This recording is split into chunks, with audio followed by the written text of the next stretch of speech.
just picked up this excavator for my buddy here. He bought its older John Deere 30. It's really a Yanmar though. Almost to his house. We're gonna get it unloaded and try to switch the pattern. Going up Route 28 here, so it's kind of fun to like follow the train tracks because there's an old set of train tracks that runs parallel to 28. So it's down in there now,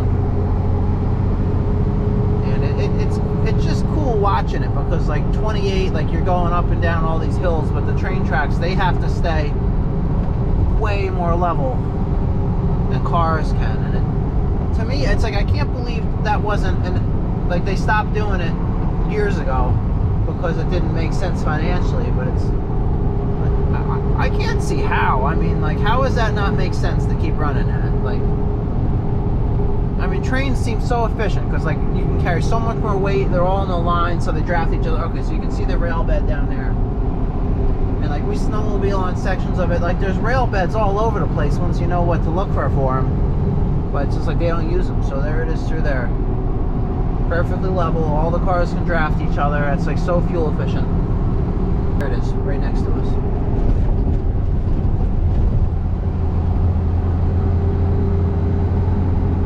See it? There it is.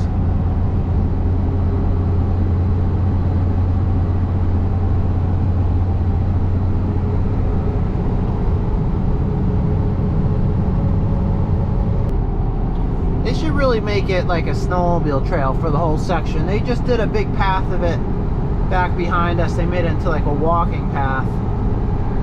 But it'd be super cool if that was also snowmobile. Like here, it's just like there's trees growing, like big trees growing through the train tracks right in the middle of it. I think it's to the left of us now.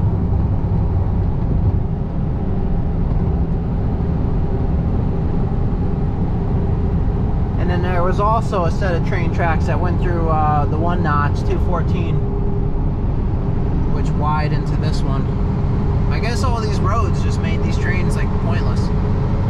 So that train track's got to be up on that hill over there because we're about to climb a pretty good hill right here. Let's see if I can keep 55 the whole way. Let's go to 4th gear though.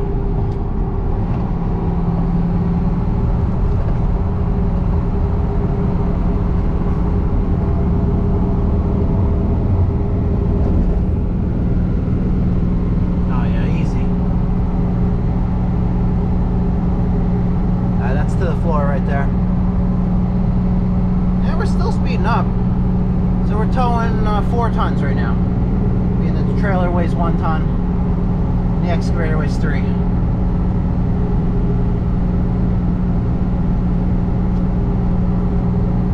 Which the truck's rated to tow 6.5 tons.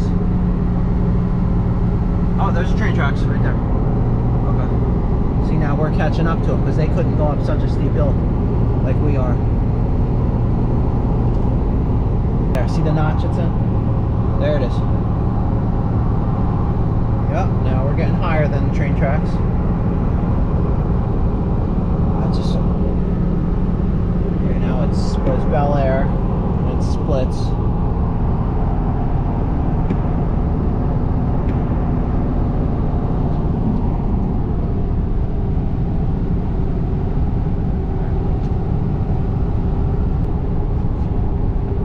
Go down long hills in this thing. I gotta hold it in gear here. It pops in neutral.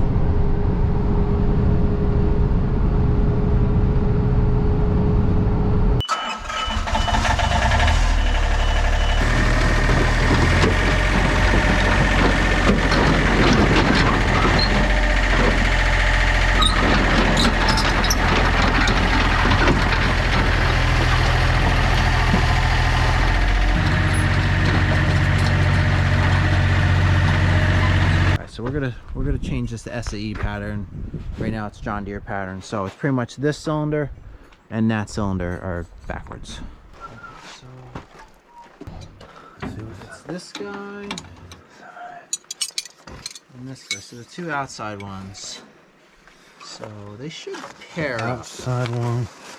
Inside goes. Well, let's see. Let's leave this alone here and do it here. Yeah, let's switch it here. So this isn't because these aren't. This doesn't even require Teflon. No. No, All that's right, so- a tapered. All right, let me get this size smaller. Yeah. Okay, that's an easier here's spot. To one Wait, it might take us 2 tries. Smaller.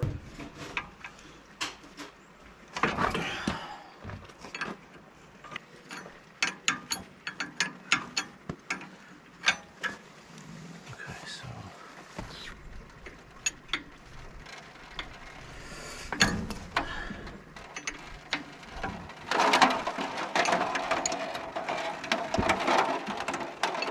Yeah, these ones don't take any Teflon. That's why we're going for this spot. So, see that? See how easy that is? Oh, yeah, So let's just do the same thing on the other side, and then try it, and hopefully we got it right. I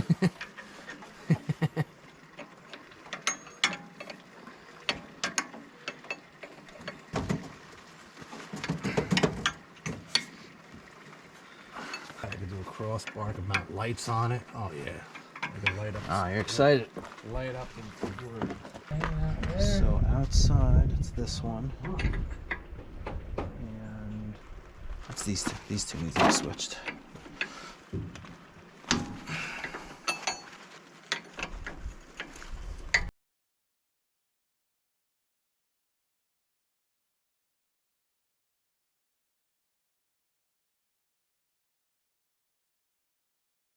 All right, there it is, right there. All right.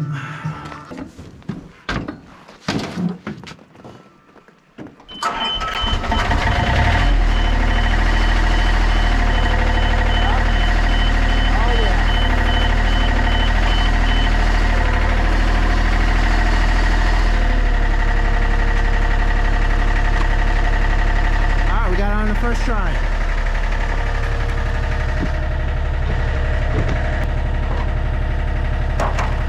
Alright, you're set. Alright, then just do it like that.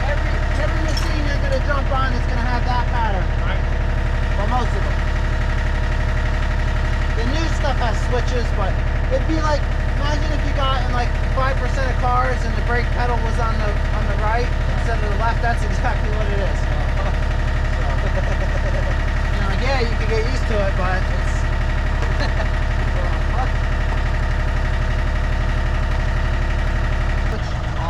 so that shuts off right there, and you should get a beep. Be a low oil pressure beep, but... I hear the hour meter clicking. So we got 4,500, all right. There's your blade, there's your travel, and you know, there's your 2 sticks now on SAE pattern. Lock it. That locks it, yeah. So there's 2 locks on each one. Yeah, it looks like it works. I mean, the newer machines, it's here and it locks everything. I mean, it's when you're getting on and off. I've had situations before when I've been getting off a machine and, like, you know, have like a weird coat and that gets stuck on the pocket. One time I got stuck on something and it was spinning towards me and I couldn't. So that's why there's a shut off for. On this older one doesn't have it, so just keep. I mean, it kind of does, but just kind of keep. Okay. Try to suck her out. Jump right on. Let's go.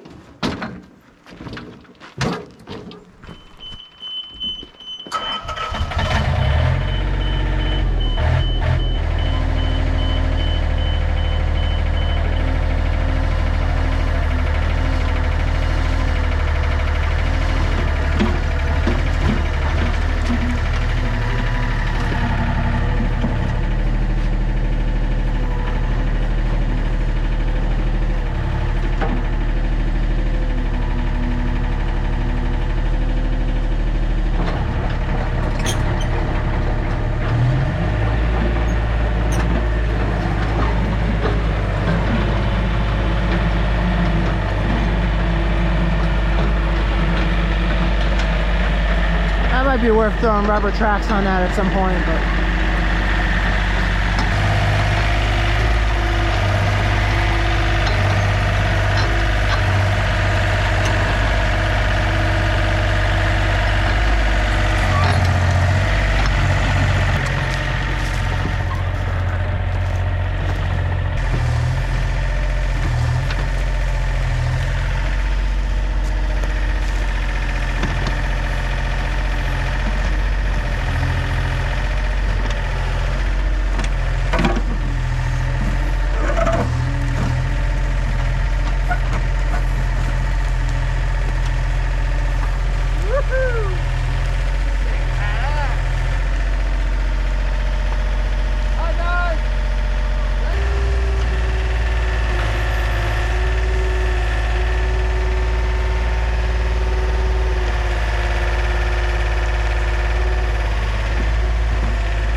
shake the dirt out. Yeah.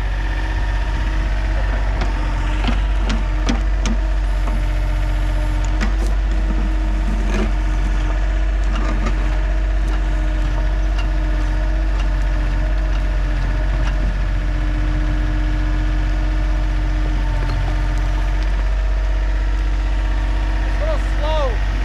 Rev it up higher.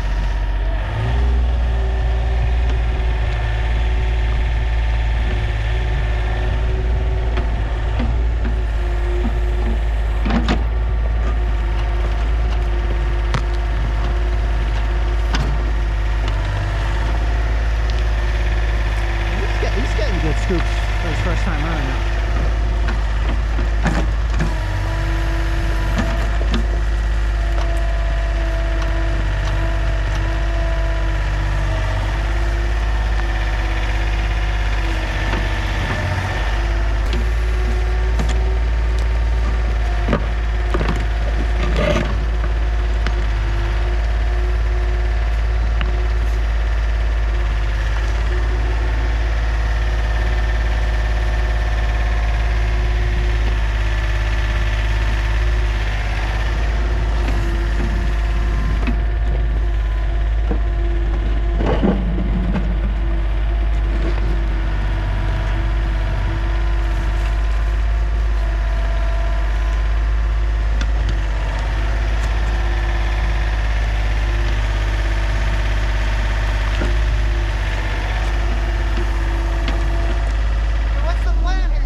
Just trying to extend this. I want to make this road drop down. Oh, you want this to go down again? Yeah, I'm going to make it extend right to that wall. I'm going to put a log for a retainer. Seeing this up. This one to that one. Okay. Backfill it to make a trail up here. Right there, come up here.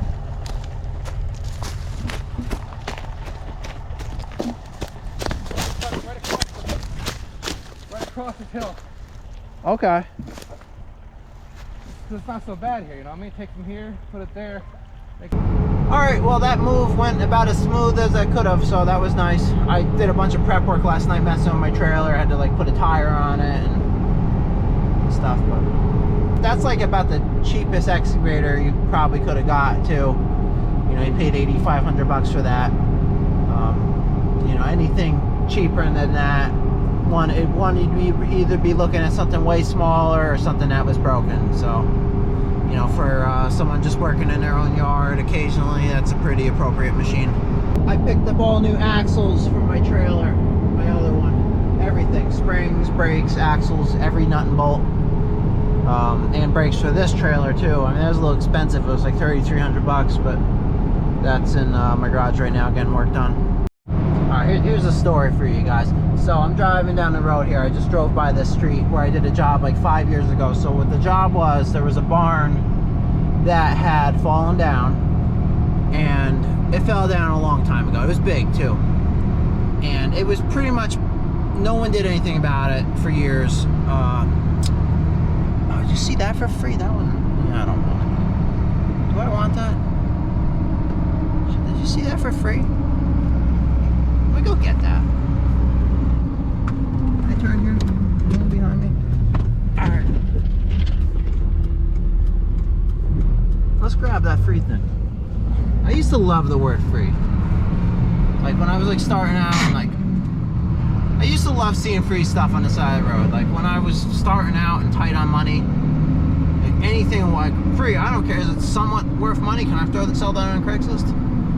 Oh, this is worth a few bucks right there. I'm grabbing that. Come on, look at that.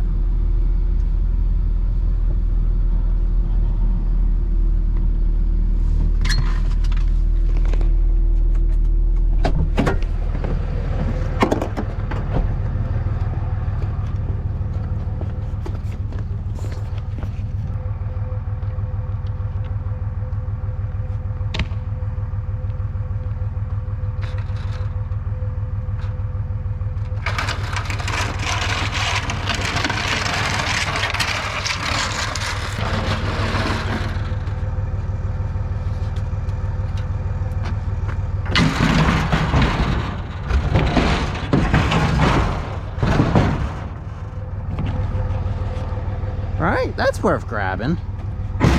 Why not? Okay.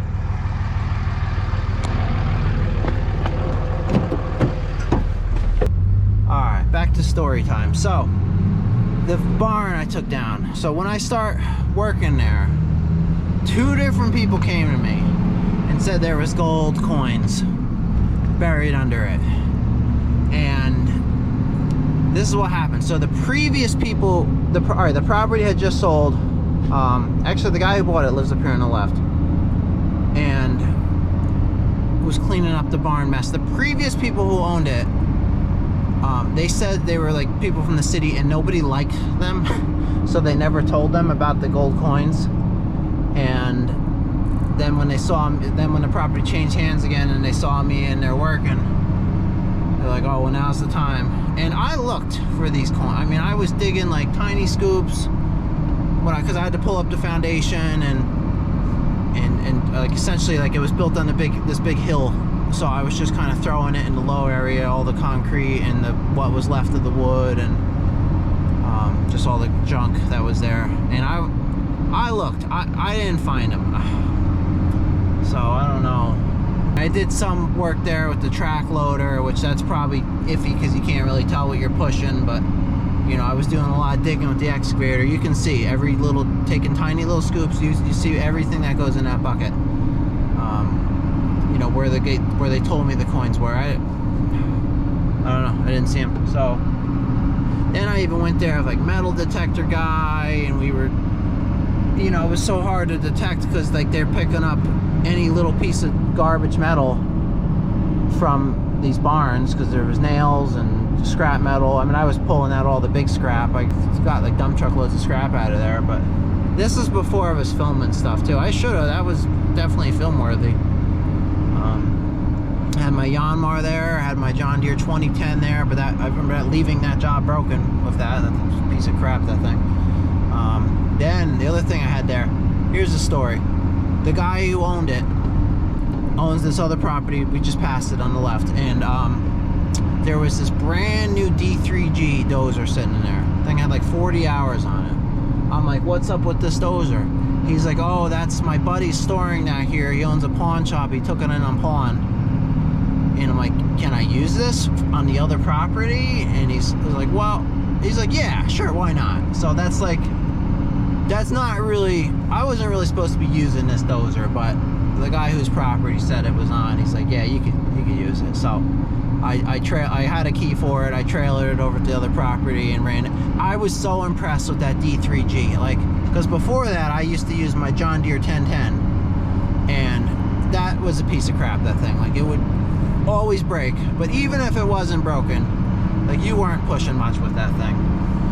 That D3G was like, you could do anything. I was like pushing full blades of dirt uphill really fast. I smoothed out this whole field with that thing. Like, after the finished the barn stuff, I tracked all over all the barn rubble, and then I pushed all this dirt from down below and pushed it all uphill to cover everything that was there, and had the whole yard looking sweet in like a day. You know, it was all high stats. So the one control was the blade, and then the other handle was your travel, but it was all hydrostatic drive. It was a nice machine. We just passed a house that had a story. So I did some work for this guy. You know, it was all pretty on event. I did some digging and some tree work, and so then he had this shed in his front yard. Alright, I have a picture of it. Alright, let me include this picture. And pretty much, it was garbage. Like, it was a small shed, like 8 by 8, maybe. And the walls are rotted out. If someone put a tarp over it, which rotted, it was just garbage. It was just complete trash. The guy's like, oh, knock that down, load in your truck, take it to the dump. I was like, sure, no problem.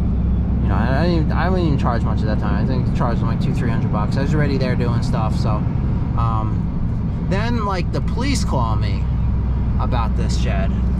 Like, did you take down a shed? Blah blah blah. I'm like, yeah, I did. They're like, oh, that wasn't that guy's property. I was like, what? It's right next to his house. And then I'm like, well, he asked me to do it. I mean, you know, that's not my fault. What if he rented the machine and did it? And they said, yeah, you're right.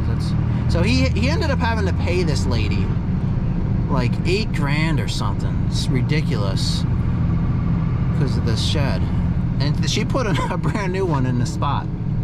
But it's like, why is this not your property? Like, why would you even buy a lot where like your house, like the property line is like 10 feet off your house, and then it's like, that's stupid. Like, don't even look at lots like that. They're worthless.